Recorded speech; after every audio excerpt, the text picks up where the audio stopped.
మన విజయవాడలో నవంబర్ 20 తేదీన ఏవిస్ వాస్క్యులర్ సెంటర్ గొప్ప ప్రారంభం. నమస్తే రమగారు. నమస్తే జయ. రమగారు, మనకి ఈ నెలలోనే శివరాత్రి ఉంది. Hmm. శివరాత్రి అనగానే ఉపవాసం, జాగరణ, Ah.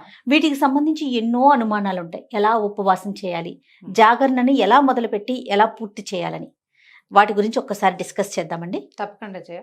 పర్వదినం ఇది మా అద్భుతమైన రోజు కదా. అవును, పండగలు మానేయచ్చు, పర్వదినాలు మానేయకూడదు. అవునండి. పర్వదినం Okay. మానకూడదు. మనకి ప్రతి నెల శివరాత్రి వస్తుంది. అవును, త్రయోదశి చతుర్దశి కలయిక. త్రయోదశి వెళ్తూ ఉండాలి, చతుర్దశి వస్తూ ఉండాలి. ఇలా ఉన్నప్పుడు దీన్ని మహాశివరాత్రి అని చెప్తారు. ఈ మాస శివరాత్రుల్లో అద్భుతమైన మాస శివరాత్రి మహాశివరాత్రి. ఉమ్, మామూలుగా మహాశివరాత్రిలో తప్పకుండా మనిషి అయి పుట్టినవాడు శివారాధన చేయాలంటారు. చేయం మనం. అసలు మహాశివరాత్రులు జ్ఞాపకమే ఉండవు. అవును, చూసుకోరు. రోజువారీ క్యాలెండర్ చూసే పెద్దగా అలవాటు పట్టించుకోం. ఎవరికీ ఉండదు, పెద్దగా పట్టించుకోము. కానీ మహాశివరాత్రి ఇది పర్వదినము. మనం శ్రద్ధగా భక్తితోటి వేడుకగా కూడా జరుపుకునేందుకు తప్పకుండా ఇది అవకాశం ఇస్తుంది. కాబట్టి ఈ ఒక్క రోజైనా మనం శివరాత్రి నాడు చెప్పబడేటువంటి విధి విధానాలు కనుక ఆచరిస్తే చాలా మంచిది. దీంట్లో కుల మత జాతి వయో విచక్షణ లేదు. పర్వదినం ఉమ్, ప్రతివాడికి అవసరమే. ఎంత చిన్నది చేసినా ఫలితం ఇస్తుంది. ఓ. ఈ పర్వదినాల ప్రత్యేకత ఏంటంటే నువ్వు చేసి తీరాలి అదేమిటో అమోఘంగా అనేం కాదు. ఉమ్, నువ్వు ఏం చేసినా ఫలితాన్ని ఇచ్చే రోజు. నువ్వు రోజువారీ చేసేదే, రోజువారీ స్నానం చేస్తావు, రోజువారీ దండం పెట్టుకుంటావు అనుకో, అవును, సంవత్సరం అంతా పెడతాం. శివరాత్రి నాడు పెట్టింది కోటి రకాలుగా, కోటి గుణితంగా మనకి ప్రయోజనాన్ని ఇస్తుంది. ఉమ్, మనకి ప్రయోజనం ఎక్కువ సిద్ధించే సమయాన్ని మనం వాడుకోవాలి కదా. అవును, అవును. ఎప్పుడు ఏం చేస్తాం మనం, ఆఫర్లు ఉన్నప్పుడు కొనుక్కుంటాం. ఇది బంపర్ ఆఫర్ మనకి. ఆ, అందుకని ఈ రోజున భక్తి శ్రద్ధ తాత్పర్యాలతోటి వ్యవహరిస్తే బాగుంటుంది. ఆ. ఇంకా ఈ రోజు అనుసరించాల్సిన విధి విధానాలు, జనరల్ శివరాత్రి యొక్క ప్రత్యేకత, శివరాత్రి అనగానే ఉపవాసం, జాగారం. అంతే. ఉపవాసించటము, జాగరణ చేయటము. ఉపవాసాల్లో కూడా ఏవో 2-3 రకాల పద్ధతులు. ఉపవాసం చేయటం అంటే సాధారణంగా ఉపవాసం అనగానే అన్నం అనేయటం అని ఒక పాయింట్ ఉంటుంది. కానీ నిజానికి ఉపవాసం అంటే అది కాదు. ఉపసమీప వసన, ఉపసమీపే అంటారు. అసలు సమీపం పక్కనే ఉండటం, భగవంతుడితో పాటు ఉండటం, భగవంతుడిని నీతో ఉంచుకోవటం. నువ్వు ఆయనతో ఉండాలంటే కైలాసానికి ఎటా వెళ్తామండి, ఆయన వెంటనే ఒక వెటకారాలు వస్తాయి. ఆయన నీతో ఉంచుకో. నీ లోపల భగవంతుడు ఉన్నాడని జ్ఞాపకం పెట్టుకో. మన లోపలే ఉన్నాడు కదా. అవును కదా.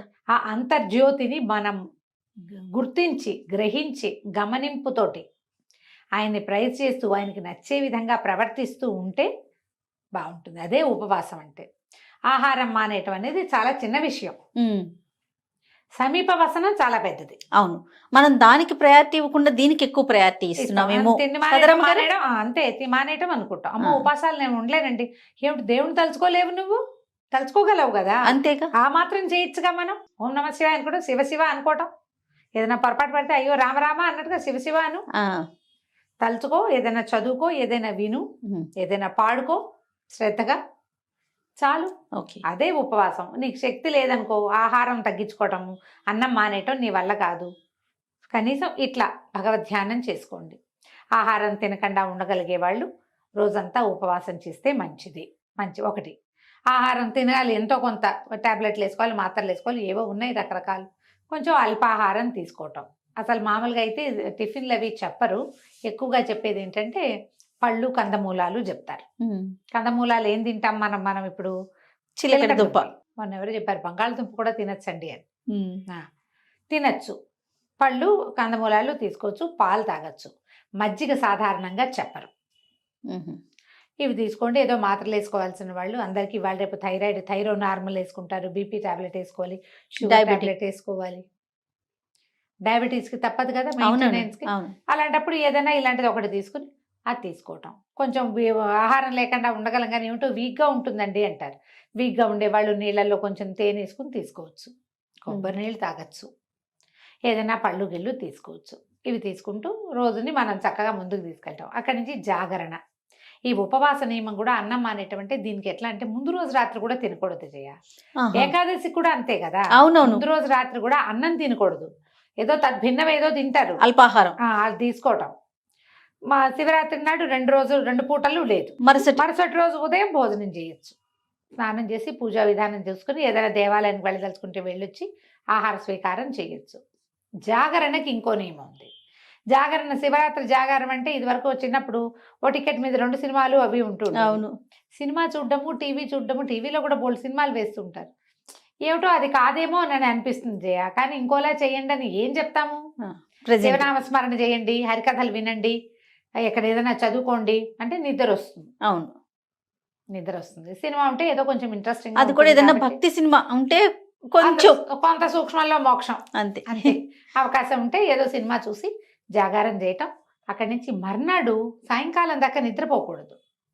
ఏకాదశి ద్వాదశి నియమాల్లో నేను చెప్తాను కాదు, ఎలాగా మనం ఏకాదశి నాడు జాగారం చేస్తే, జాగారమే కాదు ఉపవాసం చేసినా ద్వాదశి నాడు పగలు పడుకోకూడదు. అవును, చుక్కలు చూడాలి. అవును. ఈ శివరాత్రి కూడా అంతే. శివరాత్రి కూడా ఇది నియమం. చేయగలిగితే చేయటం, ఎంత చేయగలిగితే అంత. పగలు నిద్రించకుండా సాయంకాలం చుక్కలు చూసినాక, అంటే చుక్కలు చూడలేం మనం, అమావాస్యకు ఒక రోజు ముందు ఆ చుక్కలే కనపడవు. సూర్యాస్తమయం అయితే చాలు. ఏదైనా కొంచెం తిని పడుకోవచ్చు ఉండగలిగిన వాళ్ళు.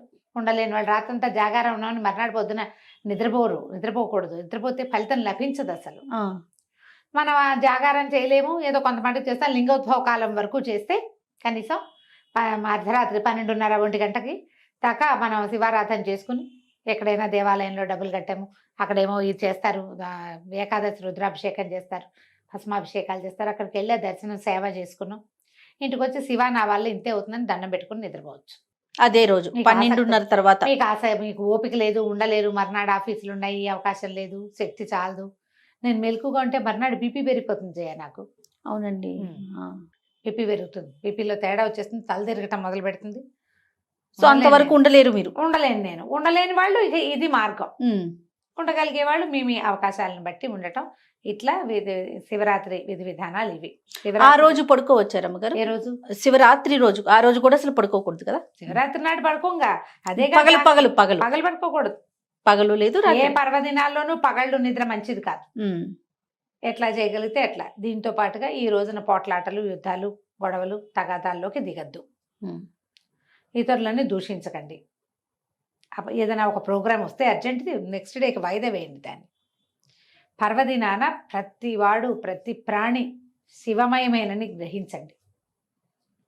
అందరూ మనలాగా పుట్టిన వాళ్ళే, ఏవో వేషాలు మార్పు.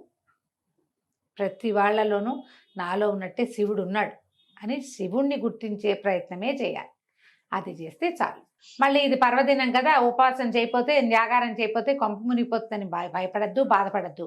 వృద్ధులు, పెద్దవాళ్ళు, అంటే కొంచెం కాస్త ఏజ్డ్ వాళ్ళు, చిన్నపిల్లలు, గర్భవతులు, బాలింతలు, ఇలాంటి వాళ్ళు, ఏదైనా యాక్సిడెంట్లు అయ్యి కొంచెం మంచాన్ని ఉన్నవాళ్ళు, సమస్యల్లో ఉన్నవాళ్ళు, ఆరోగ్య సమస్యలు ఉన్నవాళ్ళు శివ అనుకోవటమే ఉపవాసము. ఇవాళ పరమశివుని యొక్క అద్భుతమైన దినం అని జ్ఞాపకం పెట్టుకుని ఈ పర్వదినాన్ని నామ సంకీర్తనతోటి పూర్తి చేసుకోండి. ఉపవాస జాగారాలు మీరు చేయకపోయినా పర్వాలేదు. ఎవరైనా కడుపుతో ఉన్న వాళ్ళు మేము చేచా అని ప్రశ్నలు తెగేస్తారు, అలాంటివి చెయ్యొద్దు. ఆహార స్వీకారం లేకపోతే ప్రెగ్నెన్సీలో చాలా ఇబ్బందులు అవుతాయి. బాలింతలు కూడా పాలుండవు పిల్లలకి. అందుకని అటువంటివి చేయబోకండి. శివుణ్ణి తలుచుకోండి. వీలైతే ఒక దేవాలయ దర్శనం చేసిరండి, అవకాశం ఉంటే. మళ్ళీ ప్రెగ్నెన్సీలో 7వ నెల వచ్చాక ఇంకా దేవాలయ దర్శనం కూడా లేదు, ఇంట్లో కూర్చునే దేవుణ్ణి తలుచుకోండి. అంతే. ఇట్లా మనం శివరాత్రిని ముందుకు తీసుకెళ్ళాలి. రైట్ అమ్మ గారు. నమస్తే అండి. నమస్తే జయ.